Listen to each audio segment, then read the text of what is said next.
Have you ever noticed how, in the quietest moments of life, we instinctively turn inward? A woman kneels by her bed, whispering a prayer into the night, asking God to heal her child.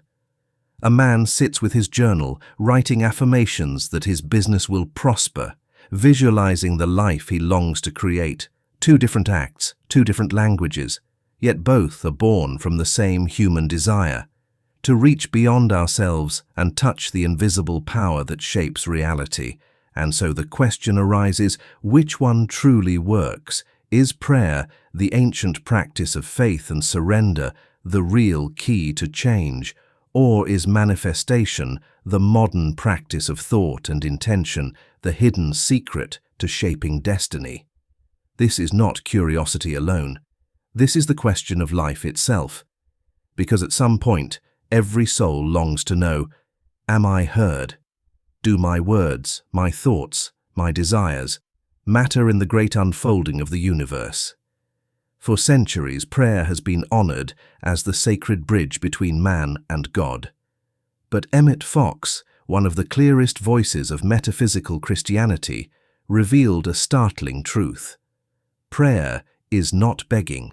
Prayer is not pleading. Prayer is not hoping for a distant deity to change his mind. Prayer, he said, is scientific. It is the act of aligning your thought with the infinite law of good, the divine mind that sustains all things. Now consider manifestation. In our time, it's everywhere. Your thoughts create reality. Imagination holds creative power. Vibration attracts experience.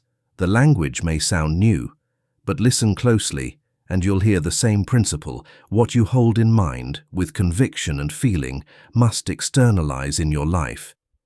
Could it be then that manifestation and prayer are not rivals, but two names for the same inner law? Prayer as devotion, manifestation as technique, one clothed in the robes of faith, the other in the garments of psychology. But beneath both, the same eternal river flows, the mind of man impressing itself upon the fabric of reality through divine law. And yet, here lies the problem. If this is true, why do so many prayers go unanswered? Why do so many attempts at manifestation end in frustration? Why do people beg for healing and yet remain sick? Why do they visualize wealth and yet remain in poverty? The answer is simple, and yet profound. Most people do not understand the law they are using. They pray as though God were a reluctant king to be persuaded, rather than an infinite presence to be trusted. They manifest as though the universe were a vending machine, rather than a living field that responds only to harmony with higher truth. And so, in this audiobook, we will walk together through the hidden mechanics of both practices. We will look at prayer through Emmet Fox's lens, not superstition, but scientific alignment with divine mind. We will look at manifestation not as shallow wishing, but as the disciplined art of thought, feeling, and belief. And we will discover that both are two doors leading into the same house, the house of your soul's creative power. Before this hour is finished, you will see that the real issue has never been prayer versus manifestation. The real issue is whether you are living in alignment with the law that governs both. And when you discover this, you will no longer wonder which one works. You will know that when practiced in truth, both do. So let us begin. Chapter 1. The hidden law behind both. Every human being, whether religious or not, at some point confronts the same invisible mystery. Why do some prayers seem to work, while others fall silent? Why do some intentions manifest with ease, while others dissolve like smoke? The world has tried to divide prayer and manifestation into two separate camps. One belongs to the faithful, the devout, the ones who believe in a personal God who listens. The other belongs to the seekers, the spiritual experimenters, the ones who believe in energy, vibration, and the subconscious mind. But beneath the surface, both are standing before the same truth.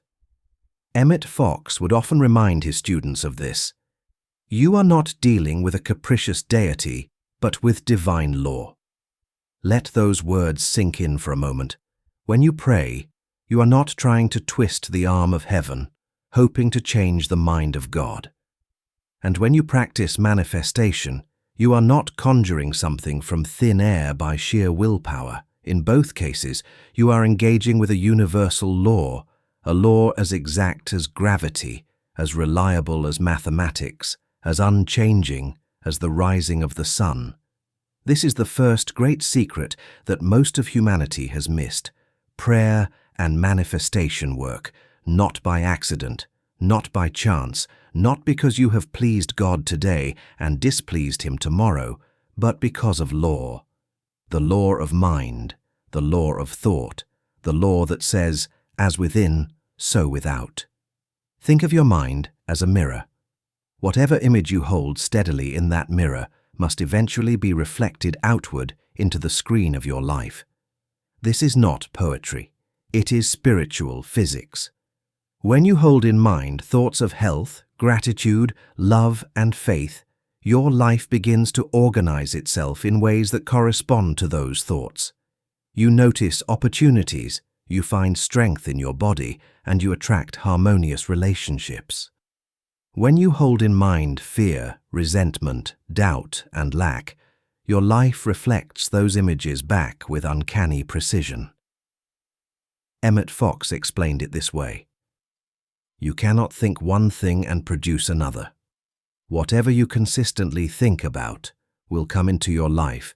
That is the hidden law. So when a woman prays for healing, but secretly holds fear and doubt in her heart, her words may rise to heaven, but the law responds to her inner state, not her outer words. And when a man tries to manifest wealth, but secretly feels unworthy, he may paste affirmations on his wall, but the law responds to the vibration of his feeling, not the ink of his words. For centuries, prayer has been seen as asking, sometimes begging, for God to intervene. But Emmet Fox stripped away this superstition. He taught that true prayer is thinking in alignment with truth. It is lifting your thought above appearances and placing it firmly upon divine reality. When you pray rightly, you are not trying to persuade God to heal you, prosper you, or forgive you. God already is health, abundance, and love. Prayer is not about changing God, it is about changing yourself. It is the deliberate act of lifting your consciousness into harmony with the infinite good that already exists. Fox's famous method, the Golden Key, illustrates this perfectly.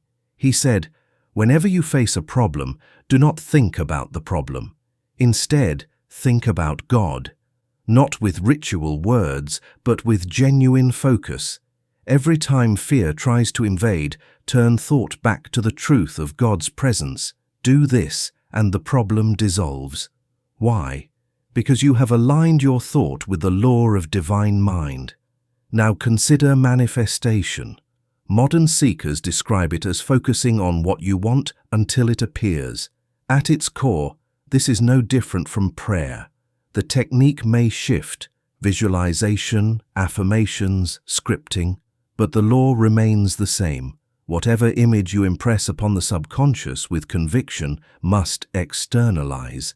The mistake many make is thinking manifestation is about ego, about forcing the universe to give them whatever they demand. But Emmet Fox would correct this. He would remind us that the creative law of the mind is not for selfish will, but for alignment with divine principle.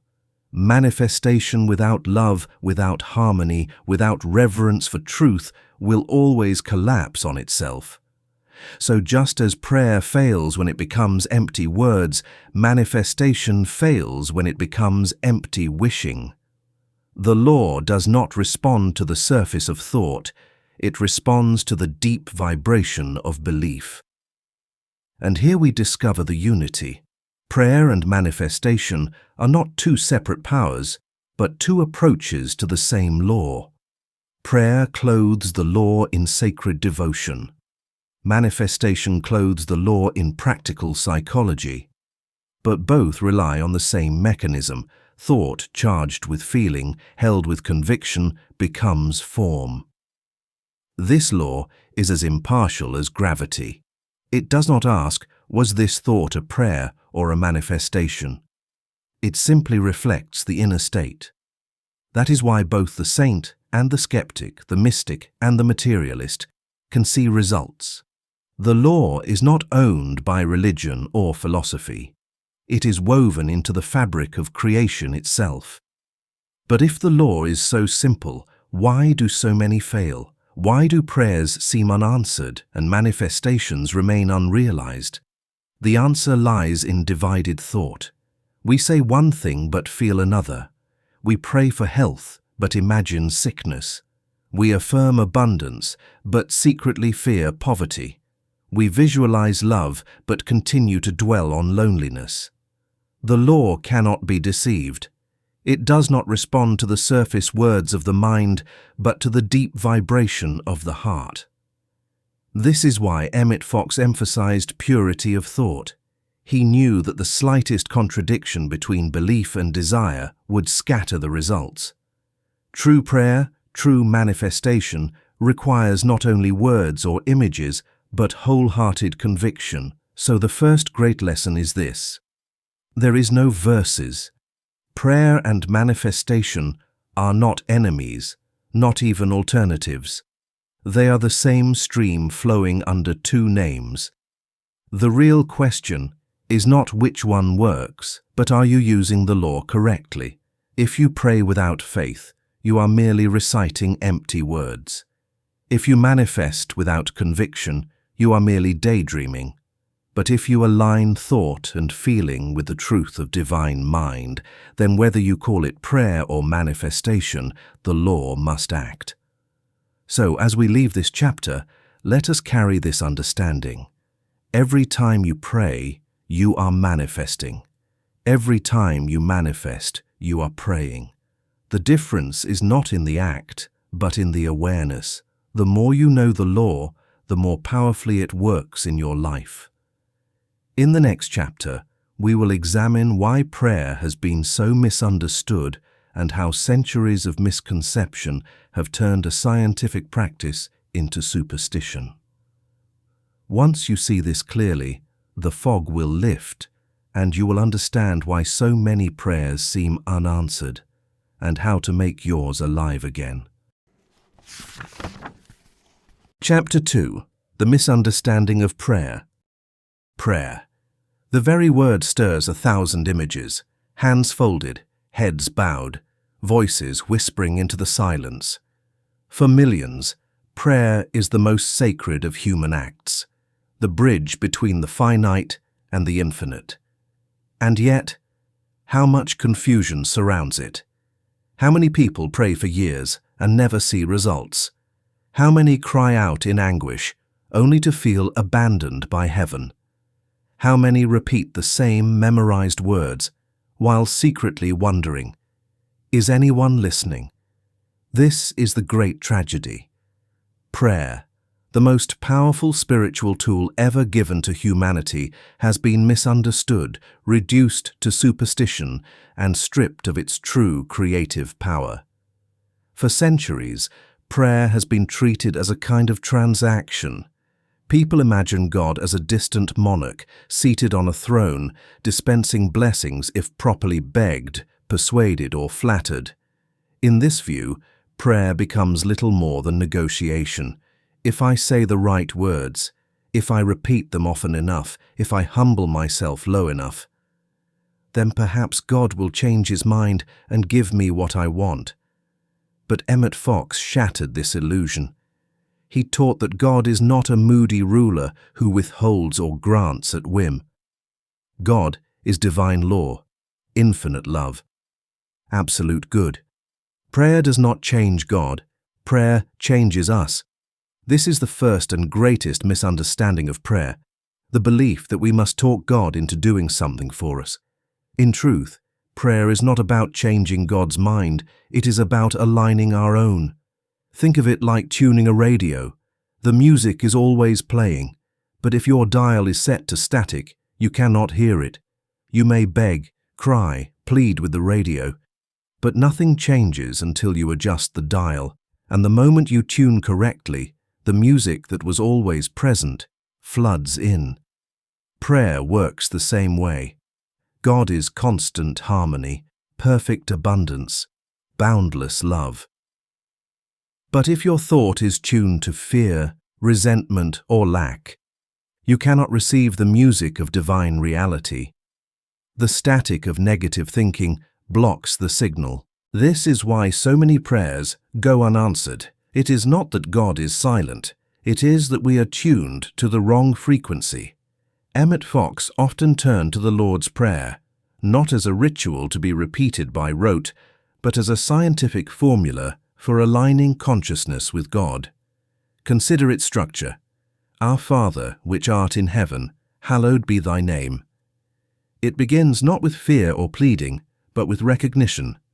God as Father, source, presence, holy and unchanging. Thy kingdom come, thy will be done in earth as it is in heaven. Not a cry of desperation, but a declaration of alignment, that divine order already exists and is to be revealed here and now. Give us this day our daily bread. Not begging for survival, but affirming that supply is eternally present in this moment. Forgive us our debts as we forgive our debtors. Not groveling for pardon, but releasing resentment so that thought may be purified. Every line is an act of alignment, not persuasion. The Lord's Prayer is not about convincing God, it is about reminding ourselves of truth. This is why mechanical prayer fails. To repeat holy words without belief is no different than chanting to an empty sky. Words alone do not move the law. Feeling, conviction, faith. These are the levers of creation. Jesus himself warned of this when he said, "When you pray, use not vain repetitions." Emmet Fox explained it clearly. 1,000 repetitions mean nothing if the heart remains unchanged. One sincere prayer, filled with faith, has more power than endless ritual without conviction. Living prayer is not measured by how long you speak, but by how deeply you believe. It is not the posture of your body, but the posture of your soul. And here lies another great misunderstanding. That prayer is only what we say with our lips. But your real prayer is the constant meditation of your mind. Every thought of fear is a prayer for more fear. Every thought of anger is a prayer for more conflict. Every thought of love is a prayer for more harmony. You are praying without ceasing by the thoughts you hold from moment to moment. This is why Emmet Fox insisted, your heart's desire is your real prayer. It is not what you say in church for 5 minutes on Sunday, but what you believe all week long that shapes your destiny. The law cannot be deceived. You may kneel and ask for abundance, but if you rise and spend the day dwelling on lack, your true prayer has already been spoken, and the law will answer accordingly. To correct this, Fox gave the world a simple but revolutionary practice he called the Golden Key. Whenever you face a problem, illness, conflict, fear, do not dwell on the problem. Do not rehearse it, analyze it, or obsess over it. Instead, turn your thoughts to God. Think about God's goodness, God's presence, God's power, and if your mind wanders back to the difficulty, gently but firmly turn it again toward God. Do this consistently, and the problem dissolves. Why? Because prayer is not a magic word. Prayer is a focus. By turning thought to God, you align with the truth of harmony. And once aligned, the law must reflect that truth into your outer life. This is what Emmet Fox meant when he called prayer scientific. It is not superstition, not a chance, not divine favoritism. It is the exact application of universal law. Just as planting a seed in fertile soil produces a harvest, holding a thought in alignment with divine truth produces outward results. The seed does not beg the soil to grow, it simply abides by law. In the same way, your prayer, rightly practiced, does not beg God to act. It simply abides by law, and the result is inevitable. So let us clear away the fog. Prayer is not begging, it is not bargaining, it is not endless repetition, it is not the manipulation of God's will. Prayer is the conscious act of tuning your mind to truth, aligning your thought with divine reality, and trusting the law to operate unfailingly. When prayer is understood in this way, failure disappears. You no longer wonder if God is listening. You know that every sincere thought, every moment of true alignment is answered immediately, not in some distant future, but in the present unfolding of your life. And so, as we move forward, we will see how the modern practice of manifestation, so often misunderstood in its own right, is simply another doorway into this same law. For where prayer has been reduced to superstition, manifestation has been reduced to shallow wishing. And yet both, when rightly understood, reveal the same eternal principle. Chapter 3: The Misunderstanding of Manifestation. In recent years, the word manifestation has spread across the world like wildfire. Books, podcasts, social media posts, all declaring that you can attract anything you desire if only you focus hard enough. Wealth, health, love, success, all supposedly waiting just beyond the veil, ready to appear if you master the secret. And yet, how many who attempt manifestation end in disappointment? How many visualize for weeks, repeat affirmations until their voice grows hoarse, and still see no change? How many quietly wonder, is this all just a dream that never works in practice? Just as prayer has been misunderstood, so too has manifestation. It has been stripped of its true depth, reduced to wishful thinking, and treated as a shortcut to escape responsibility.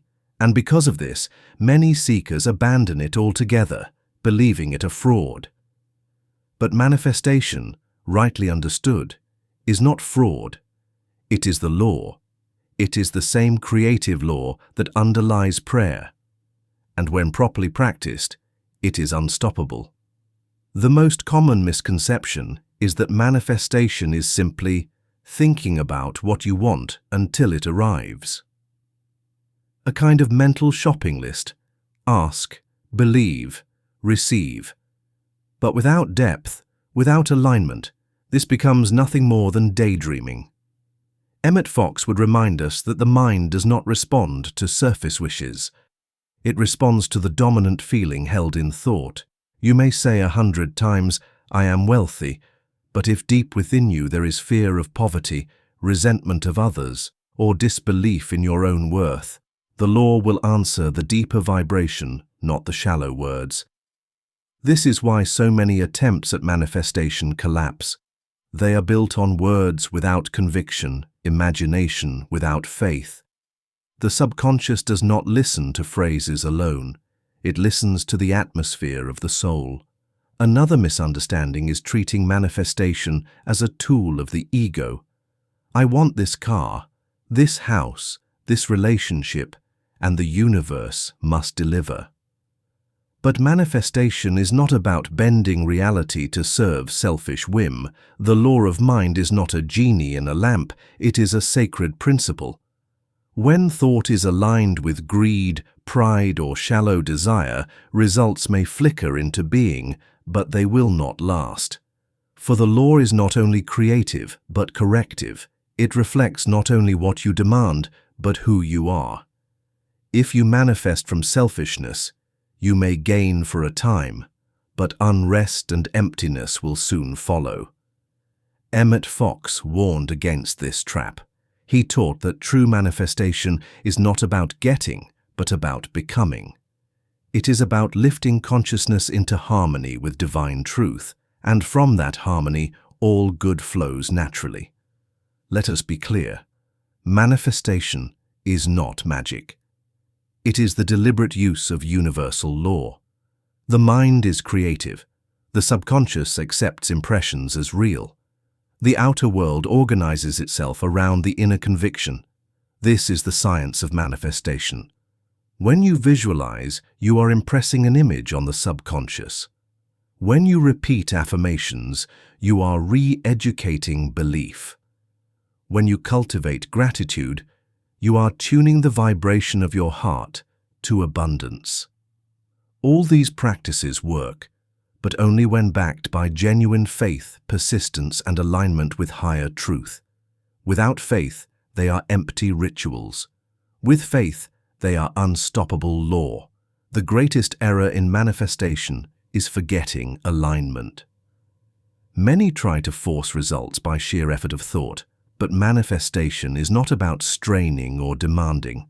It is about aligning with what already exists in the infinite. Think of sunlight streaming through a window.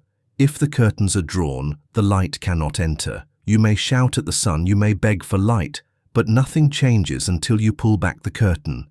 In the same way, manifestation is not about creating light where none exists. It is about removing the curtains of doubt, fear, and limitation, so the eternal light of divine good can shine into your experience. This is why Emmet Fox insisted that the first step is always to turn thought to God, not to the problem. Manifestation is never about clinging to desire with desperation. It is about relaxing into faith, trusting the law, and allowing the infinite to reveal itself. Why then do even sincere seekers stumble? Often it is because of subtle saboteurs of thought. Fear, the belief that what you want may never come. Doubt, the suspicion that the law might not apply to you. Resentment, the hidden conviction that others prosper unfairly. Unworthiness, the silent belief that you do not deserve good. Each of these is a form of hidden prayer, a negative affirmation constantly impressed upon the subconscious, and the law, impartial as always, answers accordingly. This is why Emmet Fox stressed purification of thought. He urged his students to forgive, to release fear, to cultivate gratitude, because he knew that no affirmation could override a poisoned heart. Manifestation begins not with demanding outcomes, but with cleansing the inner temple.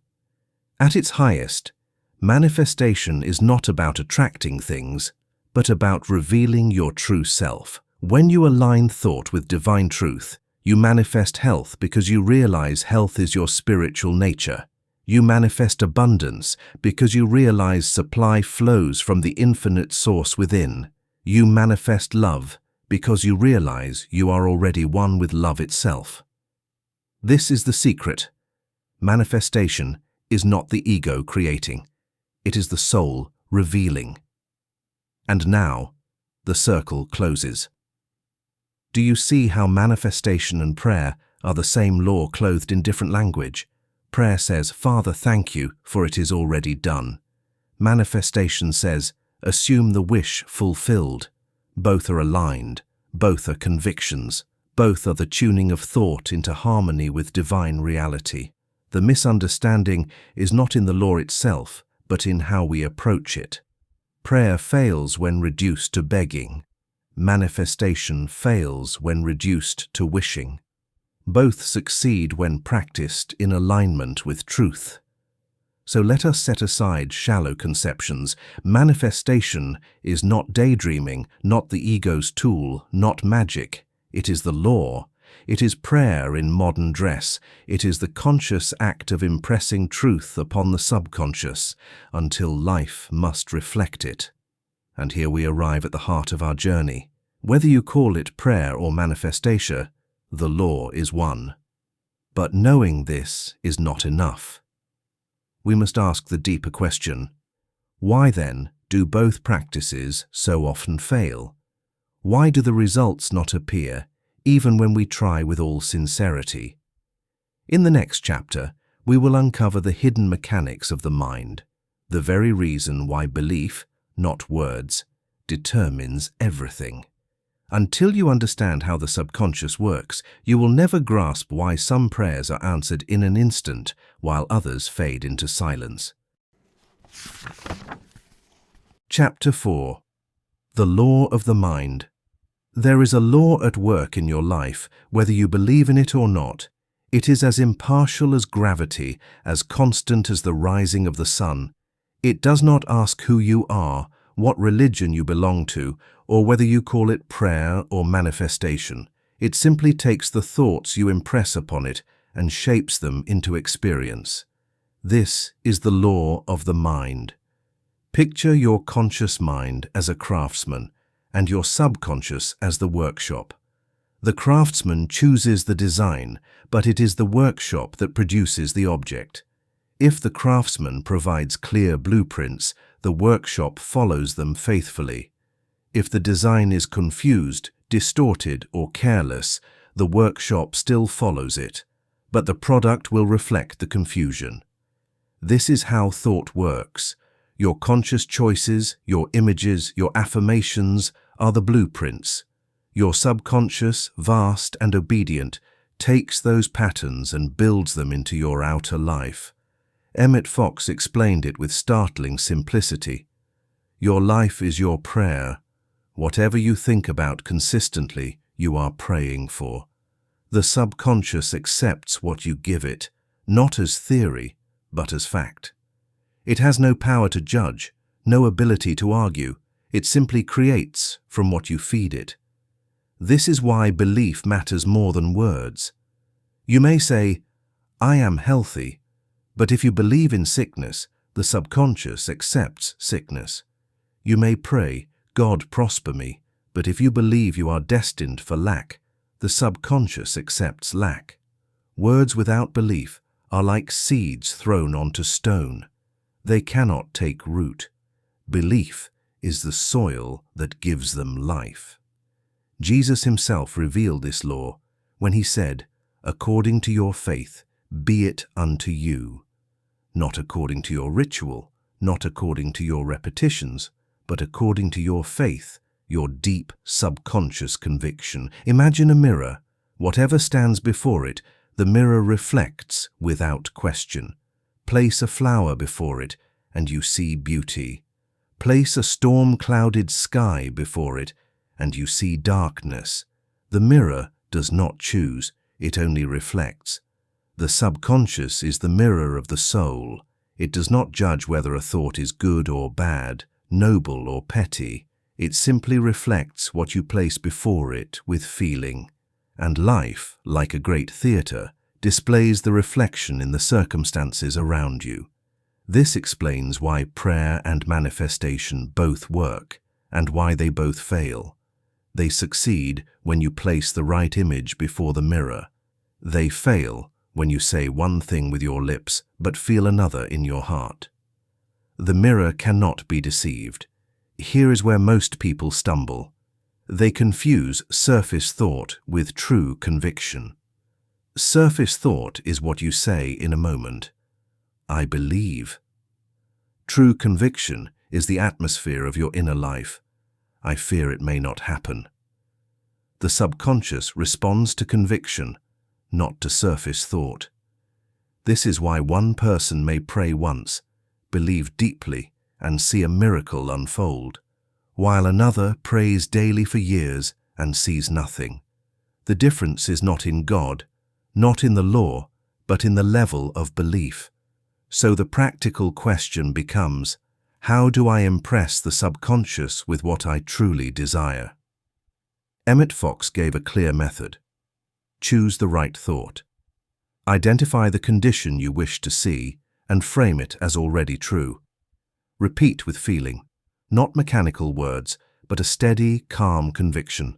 Turn from appearances. Do not dwell on the problem.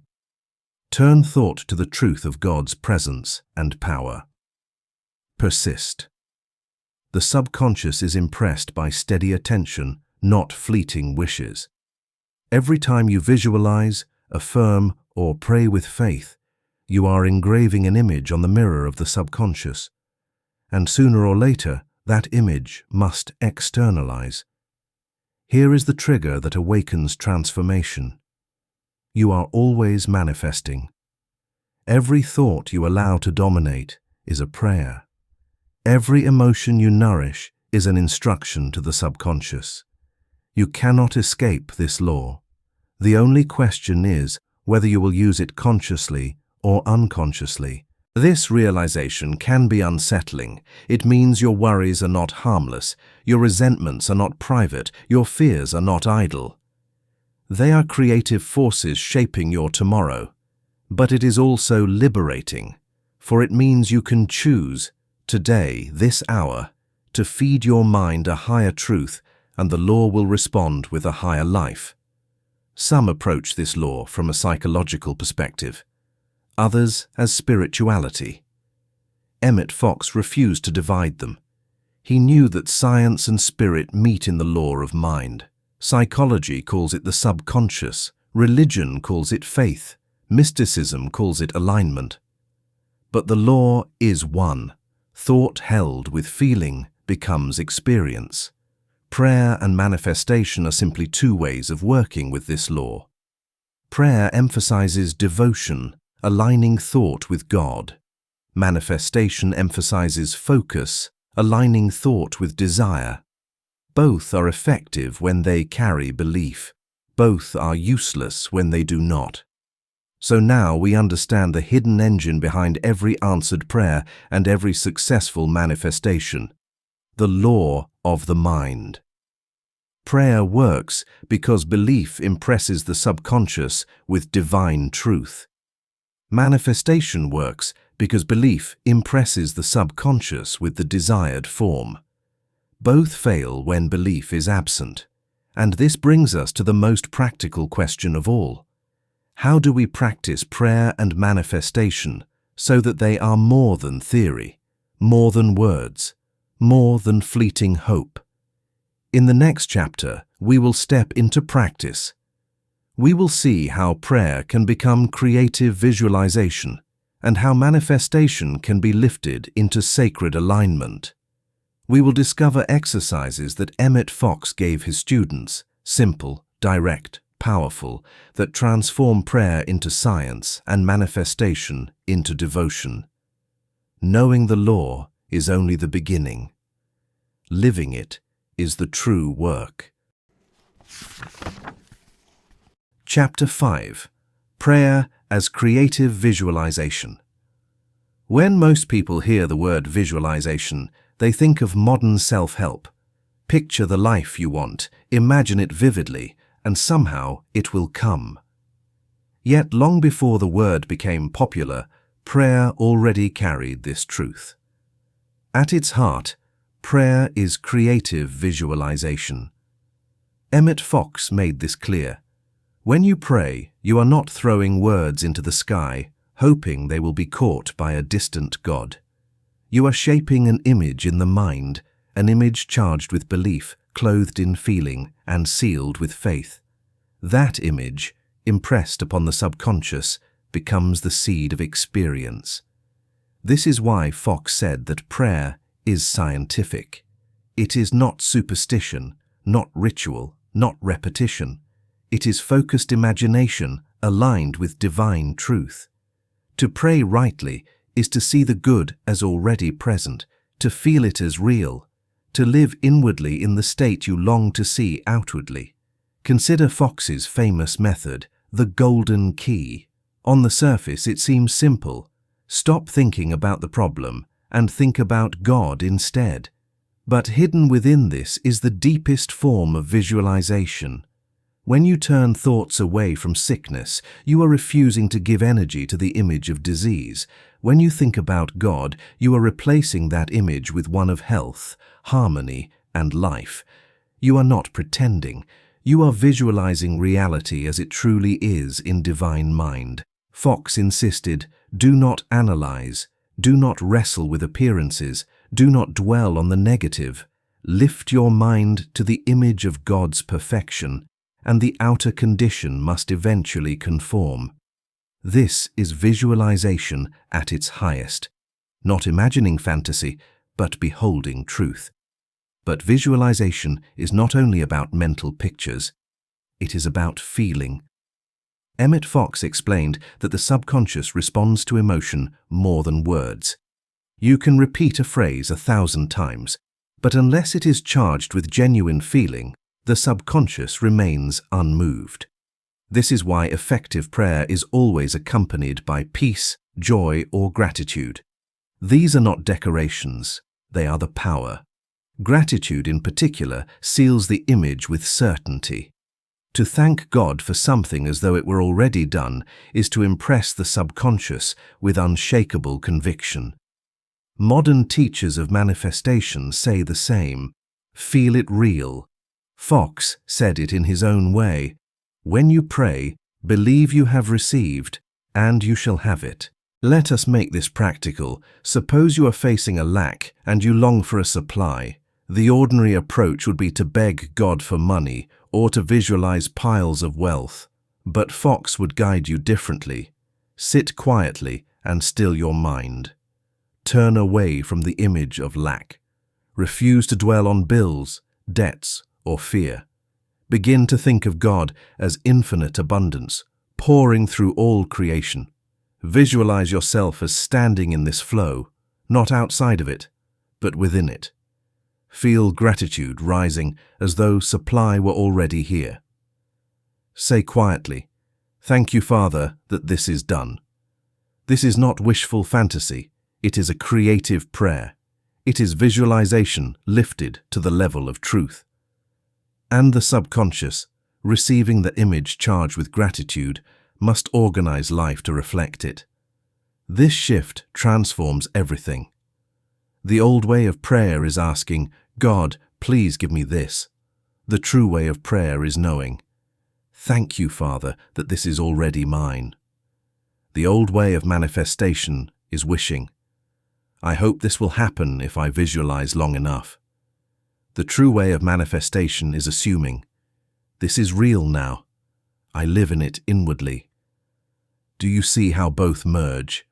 Prayer becomes visualization, and visualization becomes prayer. Both lead you into the inner state where what you seek is already present.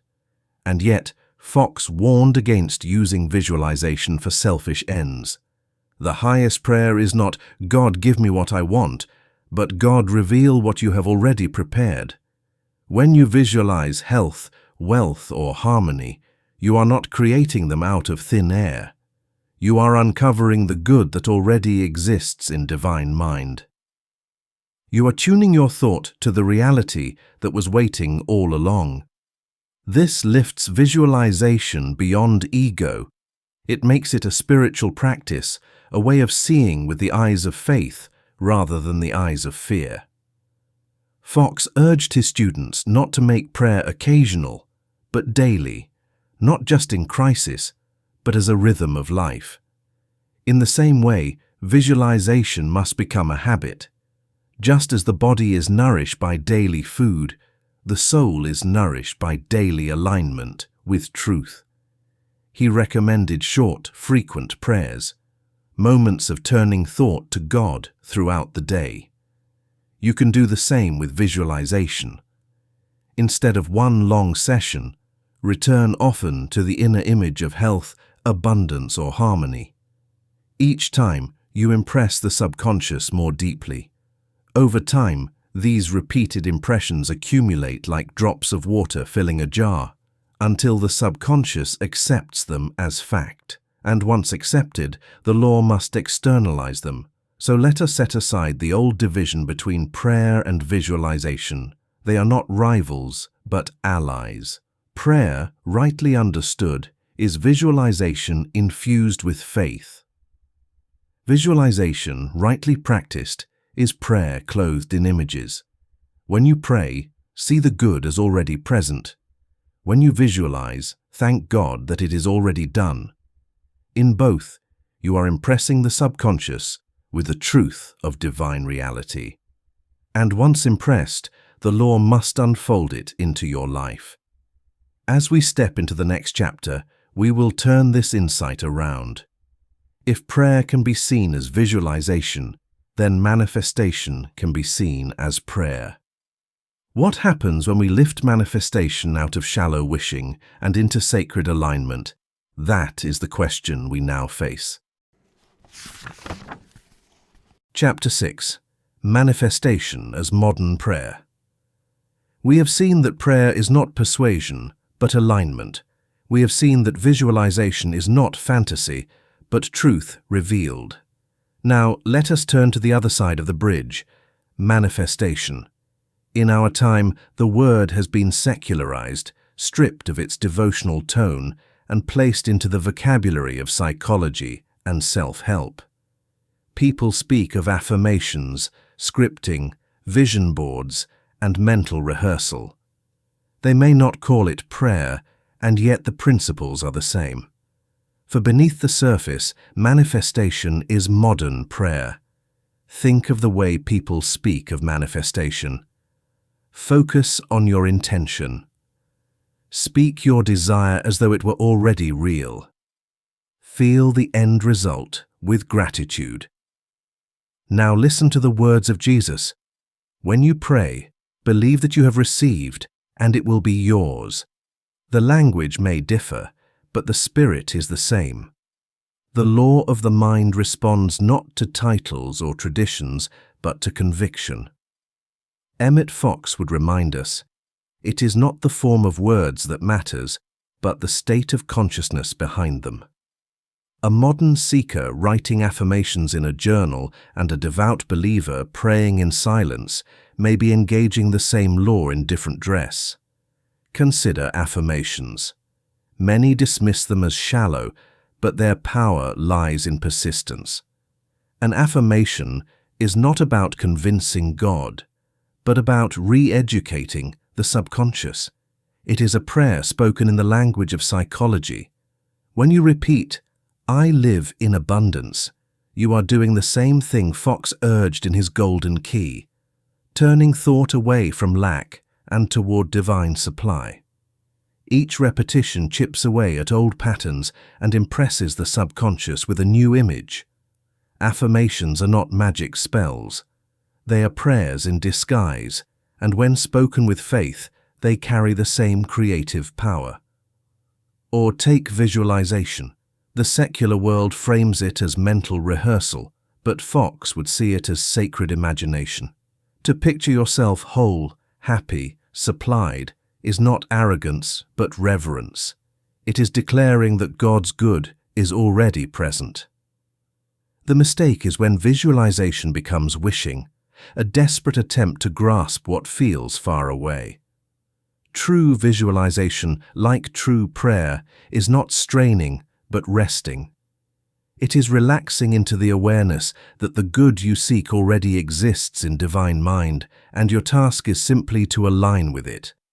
Modern manifestation teachers encourage scripting, writing out your desires in the present tense, as though they were already real. This too is a form of prayer. When you write, "I am healed, I am joyful, I am supplied," you are engaging in praise, thanksgiving, and affirmation all at once. Fox would tell you, gratitude is one of the most powerful prayers. To thank God in advance is to declare unshakable faith. Scripting works because it impresses the subconscious with certainty, and certainty is the language the law understands. When we strip manifestation of superstition, we see it clearly. It is communion with the infinite, just as prayer is. The tools may be modern, the language may be psychological, but the essence is eternal. Prayer says, "Father, I thank you that it is already done." Manifestation says, "I assume the wish fulfilled."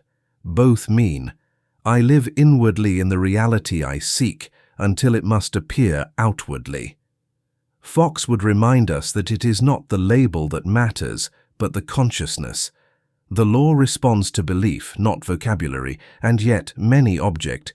If manifestation is just prayer by another name, why do so many still fail? The answer is the same as before, divided thought.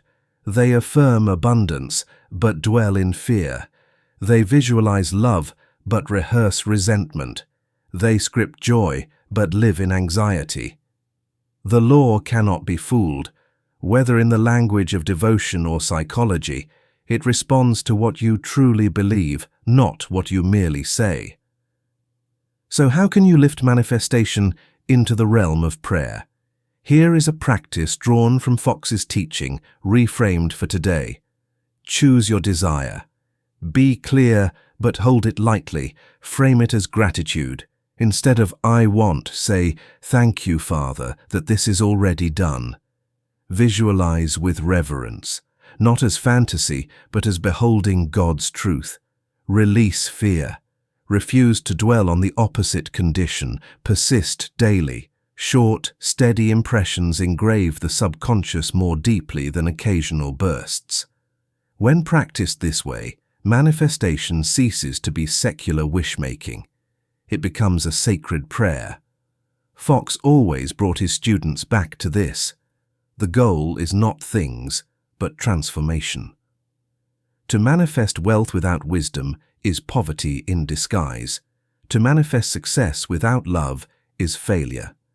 The true purpose of both prayer and manifestation is to awaken your soul to its oneness with God. When manifestation is practiced as prayer, it lifts you out of ego into alignment with infinite good. You begin to see that what you desire is not outside of you, but already present in the divine pattern of your being. The law does not grant it, it reveals it. So let us put aside the false division. Manifestation is not a rival to prayer, nor a shallow counterfeit. It is prayer expressed in modern form. Whether you call it affirmations, visualization, or scripting, the law is the same. Thought held with faith becomes experience. The question is never, does manifestation work? The question is, am I aligning my manifestation with divine truth, or am I merely wishing from fear? In the next chapter, we will face the hardest truth of all. What happens when neither prayer nor manifestation seems to work? What happens when you do everything right and still see nothing? Here lies the most painful part of the journey, but also the doorway to the greatest transformation. Chapter 7. When nothing seems to work. There comes a moment in every seeker's journey when the silence feels unbearable. You have prayed with sincerity. You have visualized with care. You have affirmed, scripted, and meditated. And still, nothing seems to change. The healing does not come. The debt remains. The loneliness lingers. In those moments, doubt creeps in like a shadow. Maybe this law isn't real. Maybe prayer is just words in the dark. Maybe manifestation is nothing but wishful thinking. If you have ever felt this despair, you are not alone. But let me tell you something, Emmet Fox repeated again and again. The law never fails. If prayer or manifestation seems powerless, it is not the law that is broken. It is our use of it that needs correction. Fox identified several silent enemies of answered prayer and fulfilled manifestation.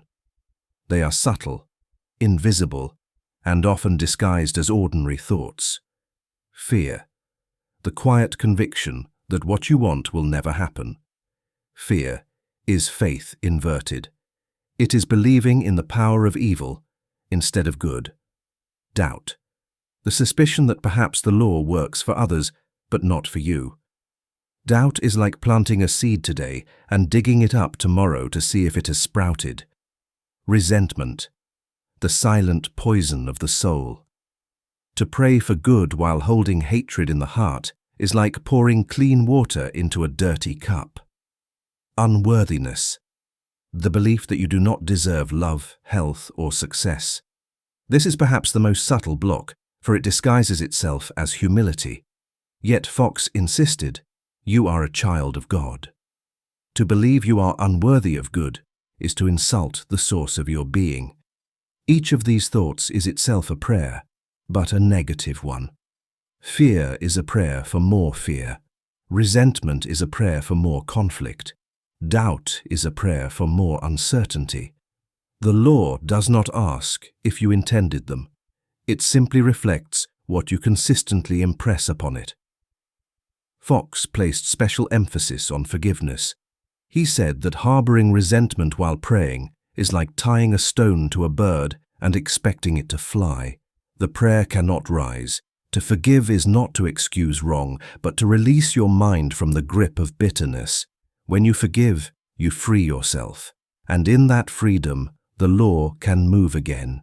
If you want your prayers to work, examine your heart. Who are you still holding in chains? Release them, and you release yourself. Another reason prayers seem unanswered is impatience.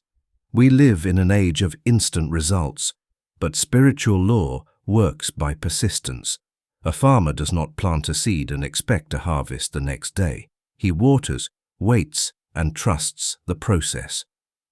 Fox reminded his students, it is the steady, daily effort that counts. One prayer spoken once with doubt is weak. One affirmation repeated with scattered attention is fragile. But daily alignment, daily turning of thought to God, daily visualization of good, this builds momentum until the subconscious accepts it as truth, and once accepted, the result must appear, and yet sometimes even persistence does not bring immediate change. Why? Because often, prayer and manifestation are not about changing circumstances first, but about changing you. Sometimes the law delays results because your soul is not yet ready to receive them. The delay is not punishment, but preparation. Fox taught that unanswered prayer often hides a deeper answer. The strengthening of faith, the cleansing of thought, the growth of character. You may think nothing is happening, but inside, you are being transformed. And once the inner shift is complete, the outer shift arrives like a flood. So what can you do when nothing seems to work? Fox offered several simple but profound steps. Stop struggling. Strain is a sign of doubt. Relax, breathe, and trust the law. Use the golden key. Every time the problem rises in thought, turn your mind back to God. Refuse to dwell on appearances. Release resentment. Forgive daily. Clear the inner ground so the seed may grow. Affirm worthiness. Remind yourself, I am a child of God. Infinite good is my birthright. Persist with joy. Pray not with desperation, but with quiet confidence. Manifest not with fear, but with gratitude. These steps may seem simple, but they are powerful corrections. They align you once again with the law, and when alignment is restored, results inevitably follow. Fox always urged his students to lift their eyes beyond the immediate problem. He said, "Do not pray for rain when you can pray for the harvest." In other words, do not limit God to a single outcome. Pray instead for the highest good and trust that it will appear in the form best suited to your growth. Manifestation, too, is strongest when it aims higher than things. To manifest wisdom, love, peace, these are the roots from which all other blessings grow. Seek first the kingdom within, and all else is added. So when nothing seems to work, do not despair. The law is not broken. The silence is not rejection.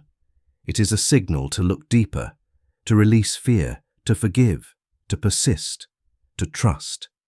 Prayer and manifestation are not vending machines. They are sacred practices that shape the soul as much as they shape circumstances. And sometimes the greatest result is not what you receive, but who you become. In the next chapter, we will lift our vision higher still.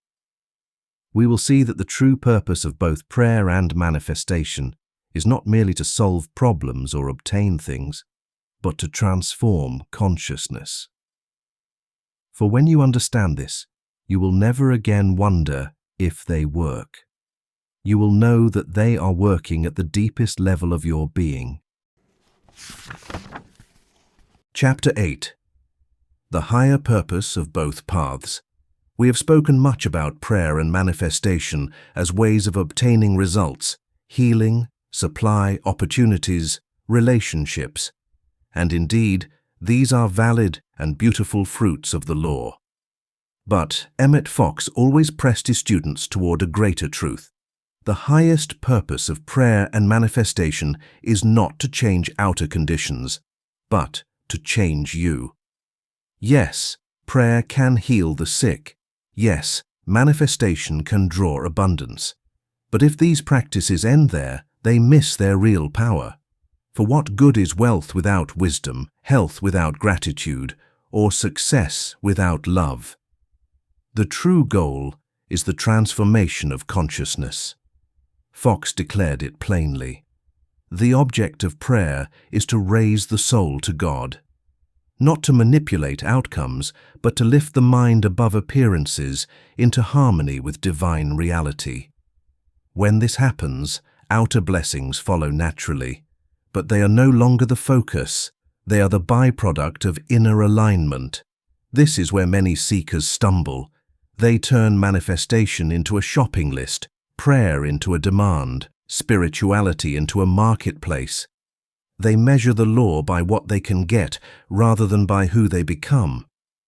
But Fox warned, if you use spiritual law only for material gain, you will soon be disappointed. For the law is not here to pamper the ego, but to awaken the soul. When you chase things, you miss the source. But when you seek the source, things follow naturally. Jesus said it this way, "Seek first the kingdom of God, and all these things shall be added unto you." That is the higher law. So what does true prayer accomplish? It transforms the one who prays. When you pray rightly, you do not merely receive healing. You become a consciousness of health. You do not merely receive money, you become a consciousness of abundance. You do not merely receive peace, you become peace itself. This is why Fox emphasized affirmative prayer. Not asking for something outside yourself, but affirming the truth already within. Each prayer becomes a step upward, each affirmation a rung in the ladder of growth. Over time, you are lifted into a higher state of being, and from that height, life itself looks different, and manifestation too has this higher purpose. When practiced rightly, it is not about forcing desires, but about uncovering the truth of who you are. To manifest health is to discover that your real nature is wholeness. To manifest abundance is to realize that you live in an infinite universe where supply flows endlessly. To manifest love is to awaken to the truth that you are already one with love itself. In this way, manifestation ceases to be about grasping and becomes about revealing. It is not ego demanding, but soul remembering. Both prayer and manifestation point to the same awakening, the realization that you are not separate from God, but one with divine mind. Fox put it in the simplest terms. You are the image and likeness of God, and the universe responds to your thought. This is not arrogance, but humility of the highest kind, for it means recognizing the divine presence within you. When you pray, you are not a beggar knocking at heaven's door. You are a child returning to your Father's house.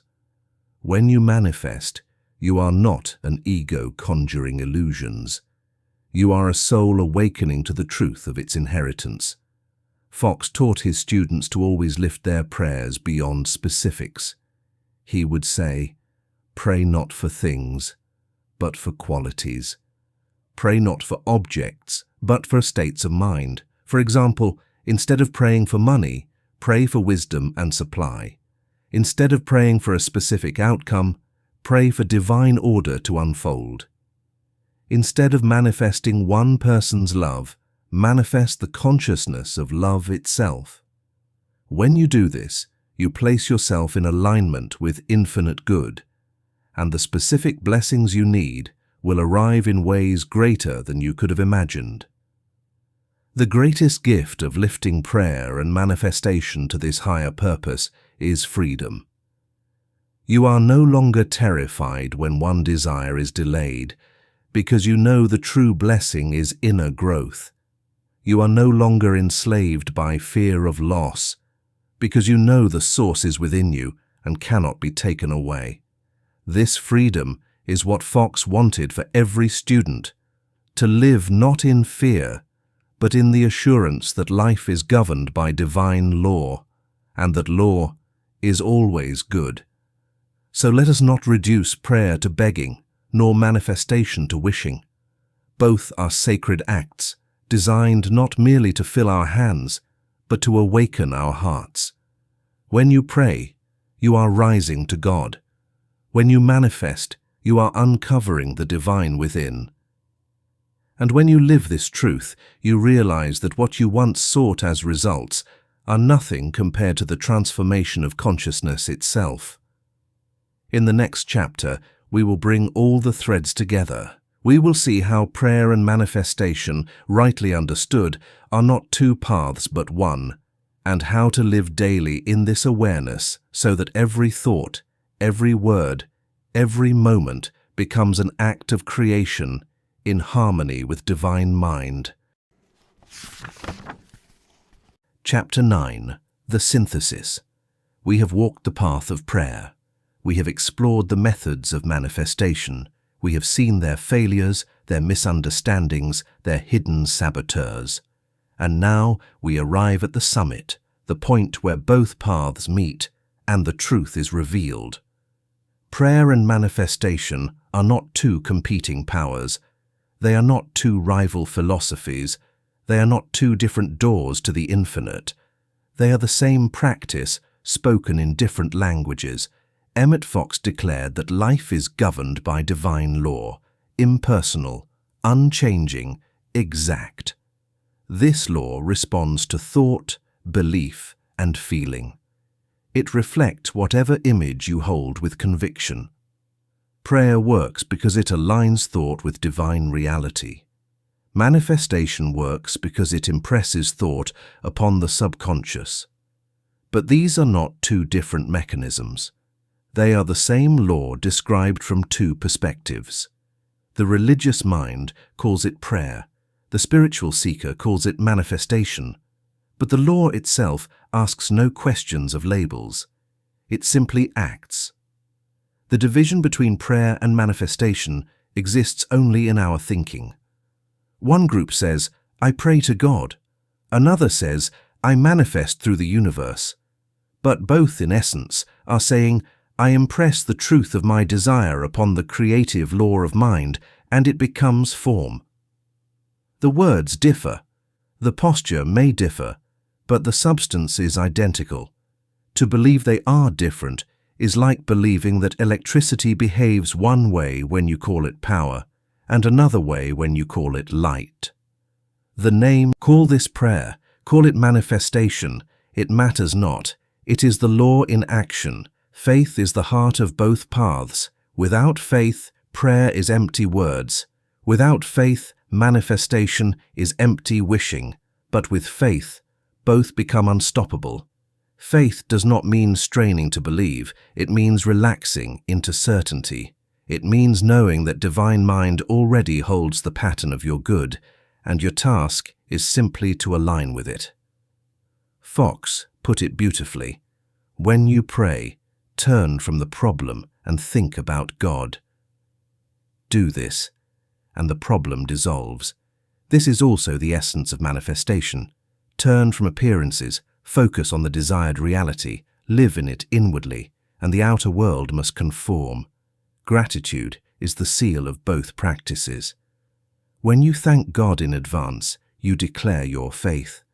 When you feel gratitude as though the desire were already fulfilled, you impress certainty upon the subconscious.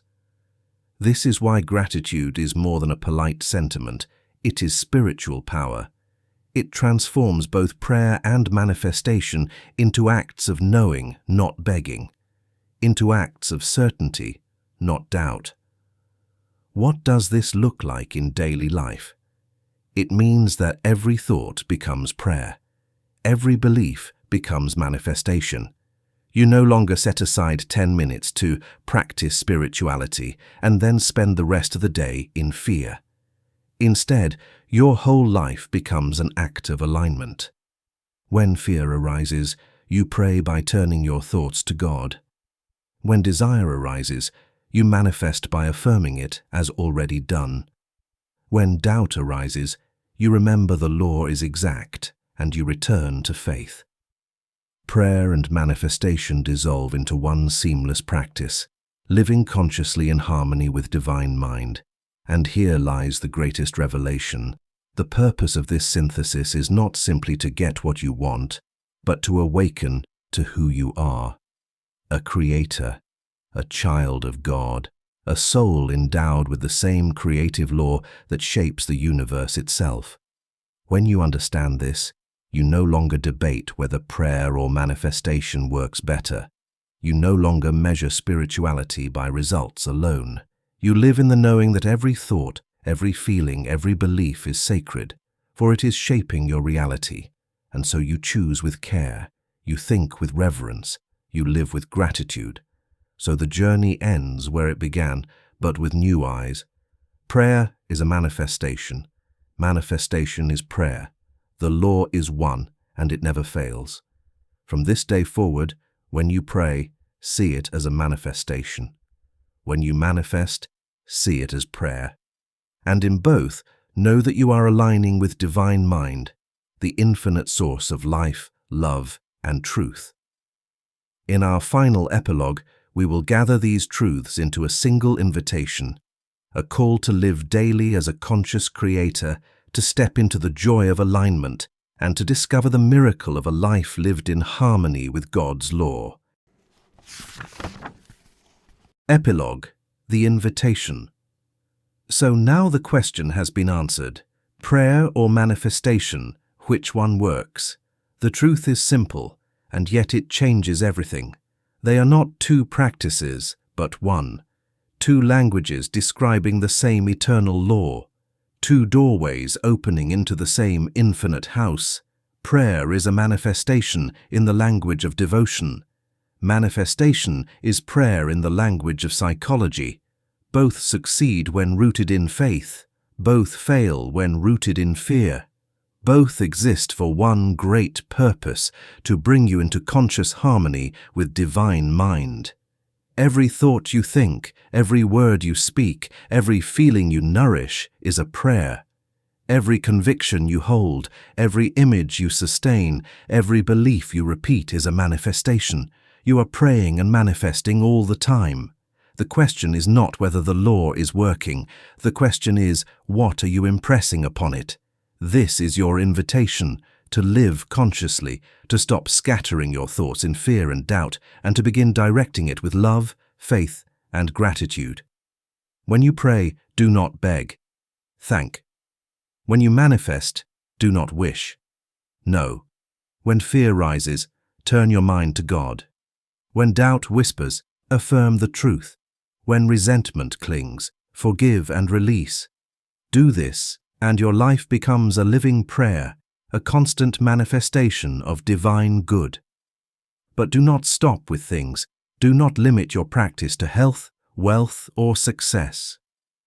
These will come, yes, but they are not the summit. The true reward of prayer and manifestation is transformation, the deep shift in consciousness that awakens you to your oneness with God. For when you awaken to that truth, you discover that you are never lacking, never abandoned, never powerless. You are always, even in your darkest hour, a child of infinite love. So I invite you now. Begin today. Not tomorrow, not someday. Today. Choose one thought to hold, one affirmation to repeat, one image to visualize, one truth to declare. Let it be filled with gratitude, clothed in faith, and released in peace. Do this daily, and soon you will see. Prayer and manifestation are not theories. They are living laws, and when lived, They remake your world. Remember always the words of Emmet Fox. Prayer changes things. But more than that, prayer changes you. And when you change, the whole universe moves in response.